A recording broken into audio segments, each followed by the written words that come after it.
Hello again and welcome back to English Today. And this is DVD 15 and the third DVD of your upper intermediate level. And in this DVD, we'll begin with another 2 episodes of our story, That's Life, followed by our special TV programs where we'll be talking about the option of working in retirement. And then our sports expert will tell us about sumo wrestling, fat and fast. Then in the grammar section, we'll learn how to use a grammatical form called the causative have, and also how to construct the past perfect tense. All right, so happy viewing.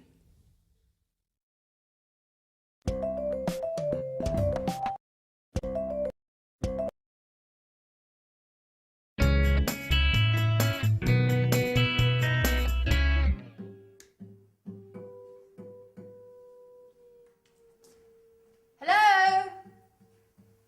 Anyone home? Anne, it's great to see you. Hi. Oh, you look great. Oh, thank you, Paolo. You look well yourself. And this house is so untidy and so dusty. I know. Let's give this place a good clean. The others will be here in a minute. Let's get started straight away.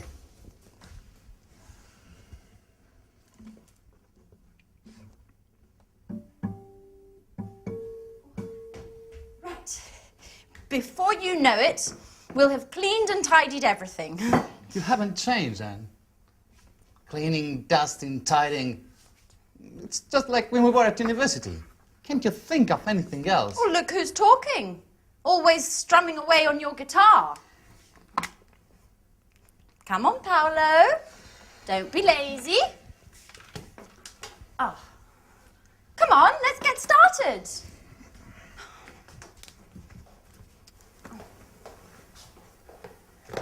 Da-da-da-da! Surprise, surprise! Oh, Michelle! Sandra! How are you? Good. Hi. Sandra. Wow. Wonderful. All together again, just like the old days. Okay, guys, what shall we do? I want to have lots of fun. So do I. Come on, Michelle, let's go for a long walk all the way down to the lake. Stop where you are. Where are you two going? Come on, Paolo, pick up that brush again. And Michelle, please, can you pick up your bag and that frightful hat? At your command, Captain. Come on, Michelle, stop playing around and give us a hand. Oh. Oh, this detergent is made by Syntax, the American multinational that makes household cleaning products. I refuse to use this product. You know I hate multinationals. But it's just all detergents are made by multinationals. How are you supposed to clean a house if you refuse to use them? You guessed right. I never do any cleaning. My flatmates look after that. Oh, I see. So you arranged to have your flat cleaned. Michelle, you're just like Paolo. Look what a mess this house is in. If it weren't for us. If it weren't for you, I'd be chilled out playing my guitar. None of your forced labor.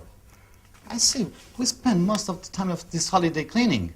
And I'm starting to wonder if this holiday may have been a mistake. Oh, come on, Paolo, stop complaining. You'll be happy to see this place all spick and span. Sandra, I've already dusted that. Oh, really? Yes. Are you sure you cleaned it properly? Because it doesn't look very clean to me. Mike! Hi! What's going on here? Are you my old college friends or workers from a cleaning company?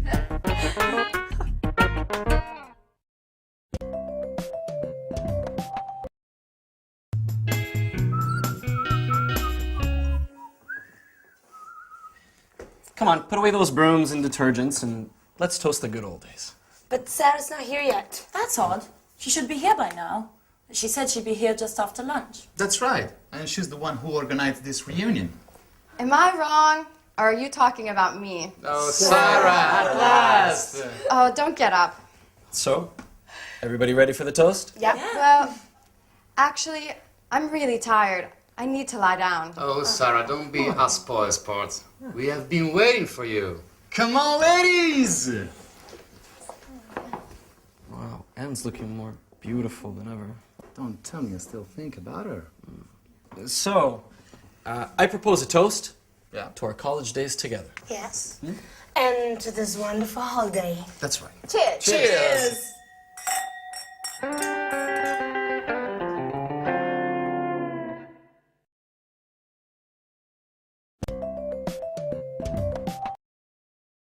Hi again, and welcome back to your live TV program to learn some more English language. Now, in that last episode, Anne was quite surprised that Michelle doesn't clean her flat herself. In fact, she said, I see, so you arrange to have your flat cleaned. To have your flat cleaned. Now, that means that somebody else cleans the flat for Michelle. This is very interesting. Well, in fact, that's what I do too. I don't clean my flat myself. Somebody cleans it for me. So I have my flat cleaned every 2 weeks. Now, this is an interesting grammatical form because we use it when we talk about services. We talk about other people who offer us services. Let me give you another example. Hair. I don't cut my hair myself. It's too difficult. I can't do the back. So I go to the hairdressers, and that's a service. So I go to the hairdressers and they cut my hair. And I say, every month I have my hair cut. So that is a grammatical form using the verb have, which describes services. Somebody does something for you, and we can use it, for example, with the hairdresser, with the mechanic. For example, if your car breaks down, usually you go to a mechanic, with cleaners, with the dentist, things like this. So, services. So I'd like to go to the screen now and show you how this works grammatically, because it's very different to other languages. And we're using the verb have. That's why it's called the causative have. Causative in the sense that it causes things to happen, all right? Let's look at the form. Have something done. So in the present tense, you can say, every month I have my hair cut. Now notice, the verb have is in the present form because we can use this grammatical form in any tense. So we start with the verb have, then we have the object. That's important. I have my hair, and then the past participle. Okay, the object is in the middle. So every month I have my hair cut. Another example. Every year I have what? My teeth, past participle, checked. Okay, I have my teeth checked. Every year I have my kitchen painted. You see? And every 3 months I have my car serviced. So I go to the mechanic and I have my car serviced. So be careful, because it's terribly important to put the object between the verb have and the past participle. I have my car serviced. Okay? Now, let's move on to the past tense, because, as I said, you can use this form in any tense, past, present, future. So, examples. Last week, I had my eyes tested. So the opticians, that's a service. I had my eyes tested. Yesterday, I had my photograph taken. Often when you need to renew your passport, for example. Last week, I had my dress dry cleaned. Again, that's another service. You don't do it yourself. Somebody does it for you, okay? So the verb have goes into the past. I had something done. And now let's look at the future. Tomorrow, I'm going to have. So here the verb have goes into the future, expressing an intention. So we have, I'm going to have my scooter repaired. All right, object in the middle. Next week, I'm going to have my hair colored. And next week, I'm going to have my passport renewed. All right, so the causative have, very, very useful, and you don't find this in other languages, so you need to practice it. And remember, first the verb have, then the object, and then the past participle. All right, so that's the causative have, and I think you'll find it very useful. All right, great. So see you again in the next lesson for some more language. Bye.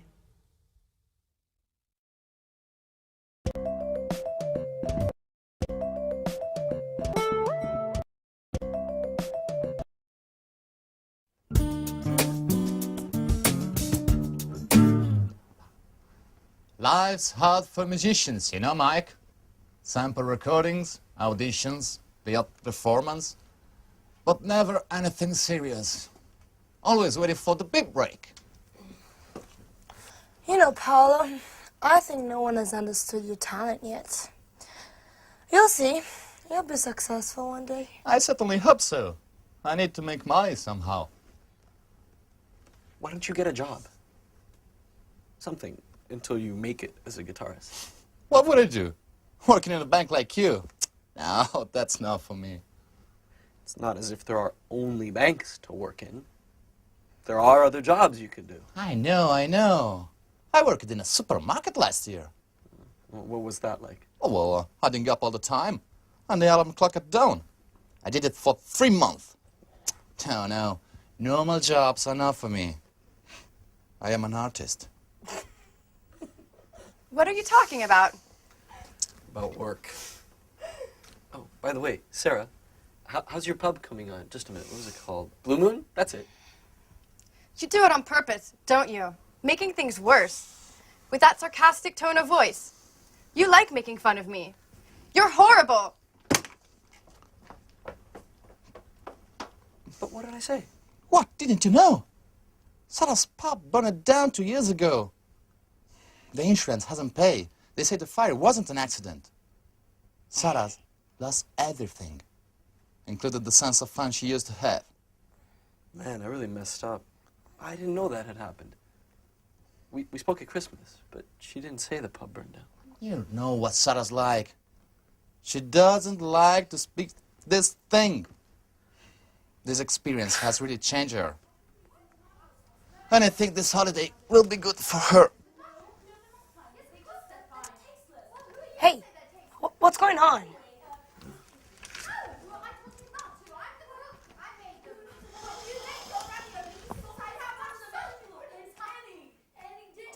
No, that's enough, Sandra. I don't think you need to add any more salt. I really think the ravioli are rather tasteless. Well, let's see what they think. Would you like to try my ravioli?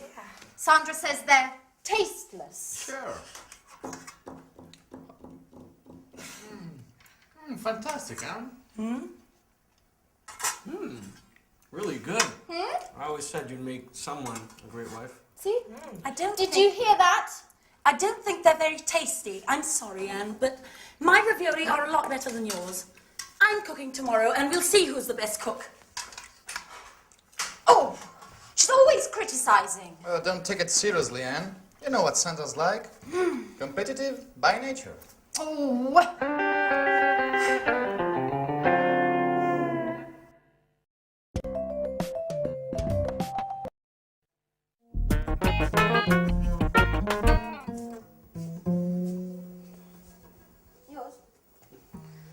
Okay, guys, let's have a chat. Tell me what you've been doing since we last met. Well, Paolo and I were talking about our work and our hopes for the future. Work. Let's talk about something a bit more interesting.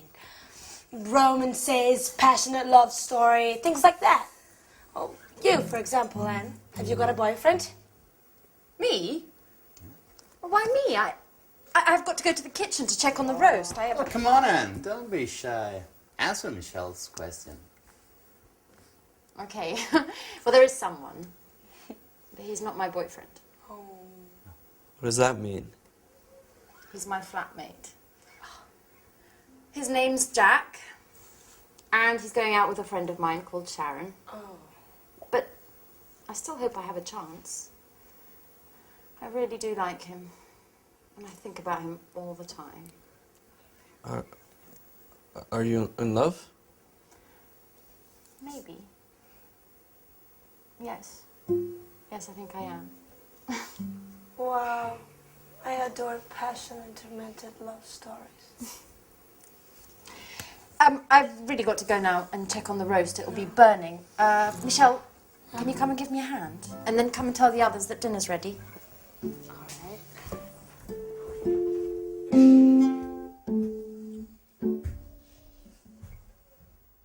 Mike? Mikey? Hello? Anyone there? Yes, what's wrong? Oh, you tell me.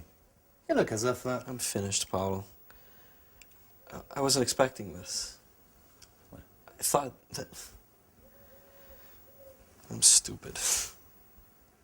What are you talking about? What do you mean? Anne, she's in love with another man.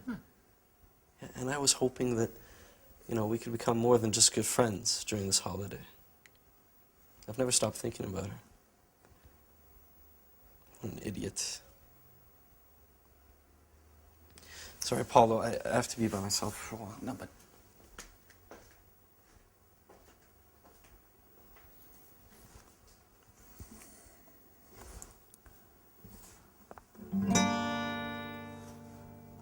Beautiful girl with brown eyes. Oh, dusting up, dusting away. My heart sighs. My heart sighs. Oh yeah, not bad. Inspiration at last. Oh, thanks, Mike. You're a great friend.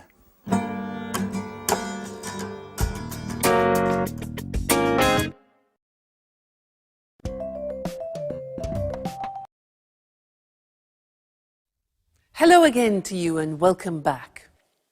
In that last episode, Sarah was in a bad mood. There's always a reason why somebody's in a bad mood, and she had a good reason. Do you remember what happened? Yeah?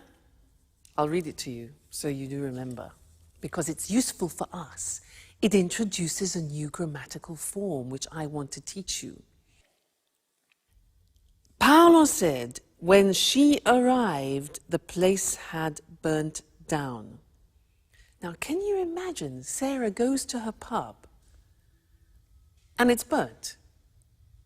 So he says, when she arrived, the place had burnt down. Now, this had burnt down is what I want to teach you. It's the past perfect. Let me give you another example because we use it when you have two actions. One action happens after the other. Let me show you. For example, I write a message and then I send it. Okay? Now these are two actions. First you write it and then you send it. So I could begin the phrase, put the two actions together and they become consecutive. And we begin the phrase with after. So I could say, after I had written, this is the first action, further in the past. After I had written the message, dung, I sent it. The second phrase is in the simple past. So this is what I'd like to look at with you on the screen now, the past perfect, for two actions which happen at different times in the past.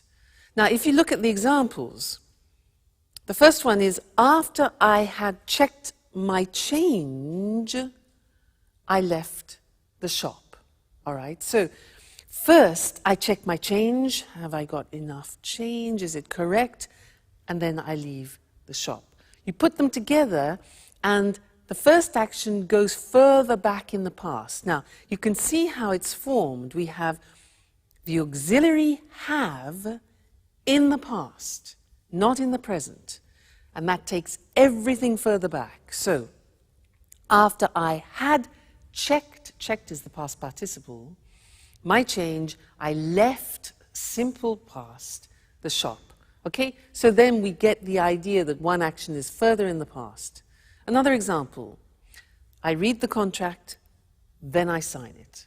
It becomes, when I had read the contract, I signed it. All right? So past, perfect.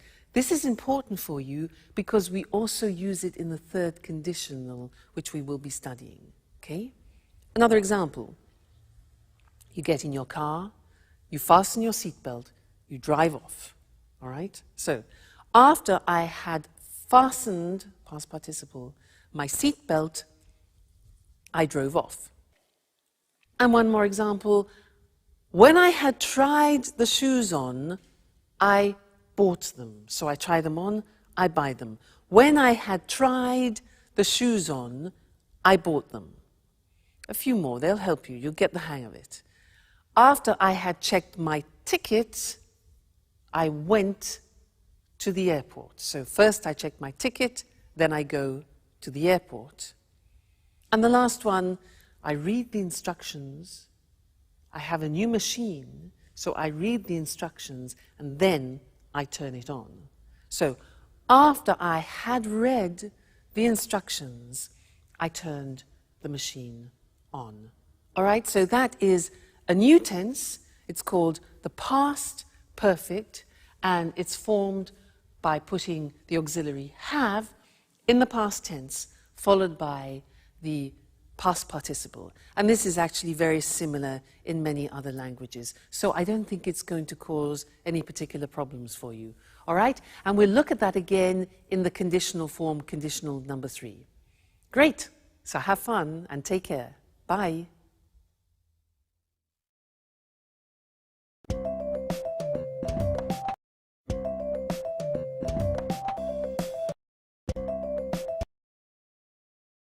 Good evening, and welcome to this week's edition of Let's Talk. In the studio with me, as always, are our commentators, Marie and Tom. Good evening, everyone. Good evening. I'd like to start our discussion this evening with some personal questions. How old are you? Are you nearing retirement? Are you already retired? Perhaps you have your working life ahead of you. Anyway, one thing is for sure. The meaning of the word retirement is going to change in the future. Let's talk about this with Tom and Marie. You're right, Eric. The traditional division of life into 3 cycles, education, employment, and retirement, must change. People in developed countries are living longer. By 2025, in developed countries, the share of the population over 60 will have reached 26%. All these pensioners will certainly wield a lot of power. They will, Eric. But you know, experts are beginning to talk about the concept of active aging. Just think that by 2050, the average lifespan in developed countries will be in the mid-80s. And this increasing longevity is already starting to have a negative impact on public finances, economic growth, and general living standards. The problem is that there is increasing pressure on social security systems and public funds for retirement and healthcare expenses. Economists are increasingly questioning the sustainability of the European social model with its high welfare standards. So, how can we solve this problem? Well, governments really must encourage older people to continue working. There should be... Just a minute, Mary. Sorry to interrupt, but are you really saying that I will have to work until I'm 95? Well, not until 95, perhaps. But as I was saying, there should be programs for lifelong learning to help people learn up-to-date job skills as they get older. People about to retire should plan ahead and find some way of working, maybe a part-time job. Well, some American companies already have phased retirement programs. How do they work? Well, retired employees go to the company website where they can find project work for the company. This may last 2 days or 2 months, and the retired workers can manage their own time and work when and where they want. If they need some training to do the job, they can go to the company website and take a short course using the internet to learn what they have to do. In this way, retired people have more money, and the companies can use the skills of their retired workers. Yes, more money, but less free time. I don't think I like the idea of having to work in my retirement. And you, ladies and gentlemen, what do you think about this? Well, thank you to our commentators, Tom and Marie, and goodbye. Thank you. Thank you. Bye-bye. And goodbye to you, and see you again next week for another edition of Let's Talk.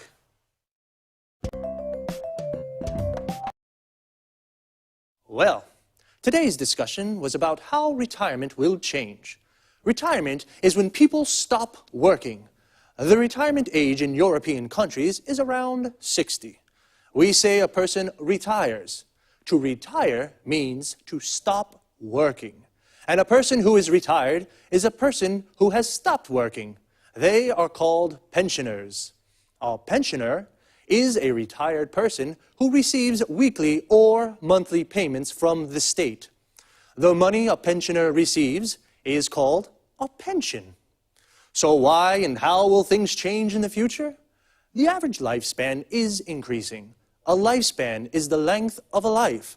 So people are living longer. We call this longevity. This increasing longevity is having a negative impact on public finances and living standards. Public finances are the money a government has to spend on its services. And living standards are what we call the general level of life in economic terms. There is more pressure on social security systems in Europe. A social security system of a country is the system of a country has to support the members of its society. For example, sick, unemployed, or retired people. Economists, these are economic experts, question the sustainability of the European social model.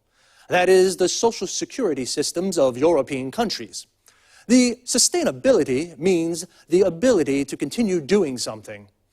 Because welfare standards in Europe are high, welfare is the economic assistance a government provides for people in need. So, people need to plan ahead. To plan ahead is a phrasal verb. That means to make plans about something that will happen in the future. Well, that's all from me. Take care, and I'll see you next week for another edition of Let's Talk.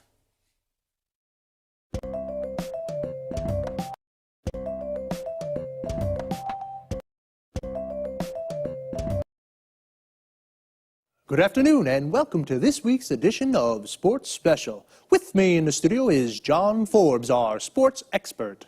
Hello, Eric, and good afternoon to all our sports fans. Well, John, which sports are you going to talk about today? I'd like to talk about sumo. Interesting. I must say I know something about the martial arts, karate and judo, but sumo?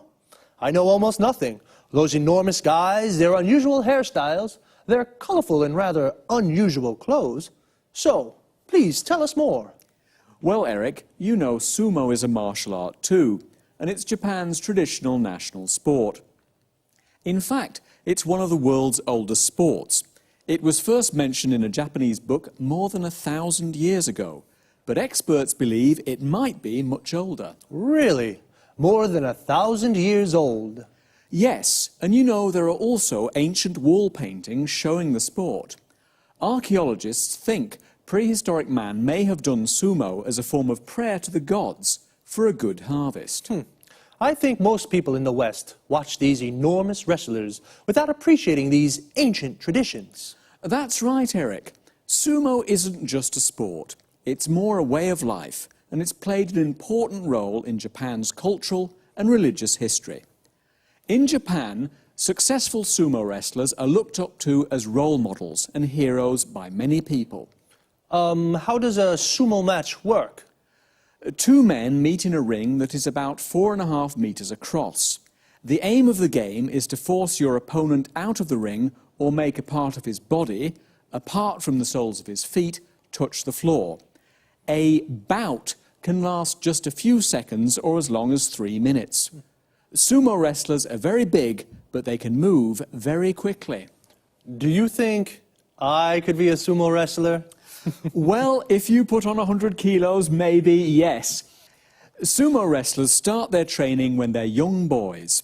If they show promise, they go to live in a traditional Japanese house called a sumo stable. The young boys train a lot and look after the older wrestlers. They prepare their food and clean their rooms for them. Everyone in the sumo stable eats a lot. They eat lots of noodles, rice, fish and chicken. The traditional dish is called chankanobi, and it's made with fish, meat and vegetables. The wrestlers eat this with lots of rice and they drink lots of beer too. Then they go to sleep. So, that's how they put on so much weight. Yes, the secret is to eat a lot and then sleep. This helps the wrestlers put on weight. And the wrestlers' hairstyles, where do they come from? A good question, Eric. There are lots of different ranks for sumo wrestlers. The best wrestlers are in the top rank. The style of a wrestler's hair depends on his rank. All the hairstyles come from samurai traditions. Samurai were traditional soldiers in Japan. Interesting. I guess it's difficult for a sumo wrestler to find a girlfriend? Actually, it's not that difficult, Eric. Successful wrestlers usually go out with beautiful models or pop singers. Where can you see tournaments in Japan? There are 6 grand sumo tournaments called basho every year. They take place during odd-numbered months like March or July. The basho take place in Tokyo and Osaka, Nagoya and Fukuoka. Thanks, John, for a fascinating explanation of these rather mystifying sport. We found out a lot about sumo. Thanks, John. Goodbye. And goodbye to all our sports fans. See you next week for another edition of Sports Special. So, today we found out about a martial art called sumo. A martial art is an art of self-defense without using weapons, just your body. To find out about something means to learn new information. We found out that in Japan, sumo is more than just a sport, it's a way of life. People look up to sumo wrestlers. They are heroes. To look up to someone means to respect and admire them. A sumo wrestler is a man who practices sumo. Sumo wrestlers are very fat, and they have particular hairstyles. We found out that their hairstyle depends on their rank. Notice how we say depends on something. A rank is a position on a scale. The best wrestlers are in the top rank. And I was surprised to find out that sumo wrestlers go out with beautiful girls. To go out with someone means to have a romantic relationship with someone.